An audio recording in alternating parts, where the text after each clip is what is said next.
Sometimes the most profound wisdom isn't about learning some complicated new idea.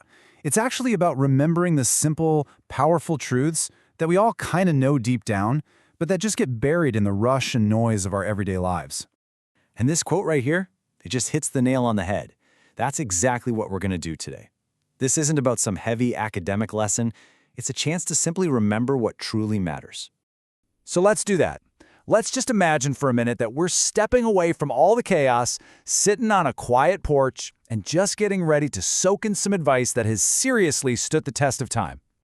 So, where do we start? Well, we have to start with the absolute bedrock of it all, your character.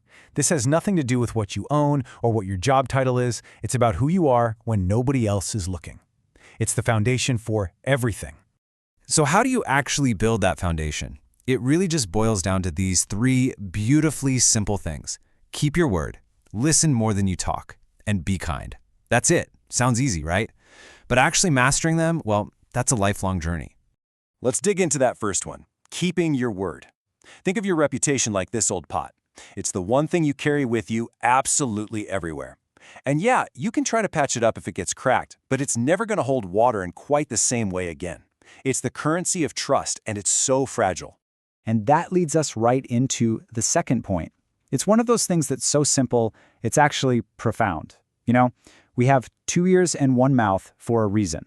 In a world that is constantly yelling at us to speak up and be heard, real wisdom usually comes from just being quiet, from observing, and from truly listening. You can't learn a thing when your own lips are moving. Okay, so we've talked about our actions, the things we do out in the world. Now let's switch gears and turn inward. This whole next part is about mastering your perspective, which is really just the lens you see every single moment of your life through. Here is an incredibly powerful tool I want you to have.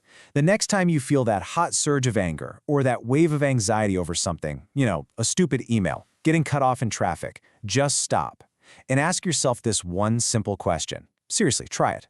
It works like an instant reset button for your brain. And what about worry? This rocking chair analogy is just perfect. Worry feels productive, doesn't it? It feels like we're actively working on a problem.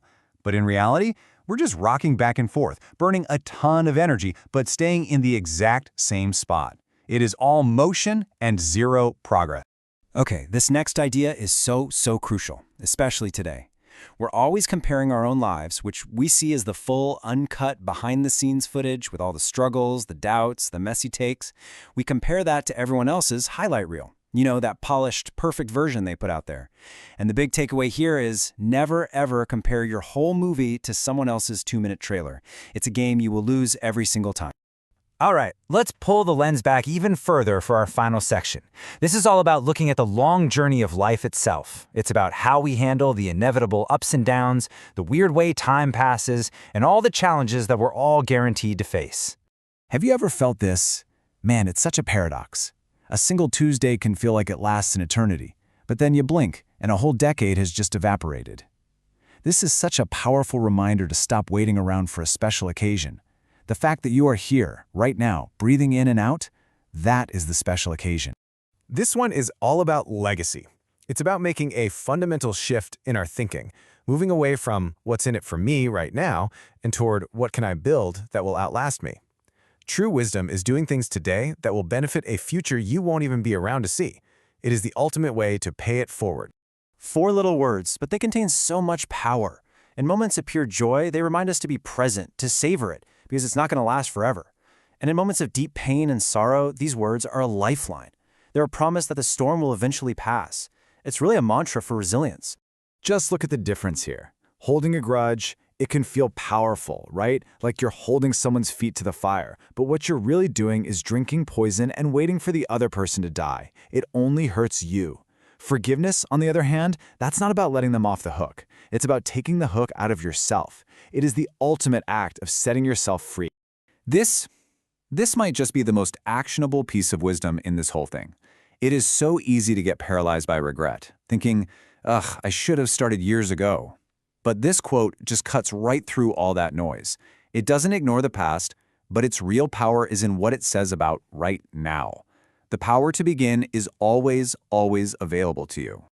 So we've covered a lot of ground here, haven't we? From our character to our perspective to how we navigate the journey.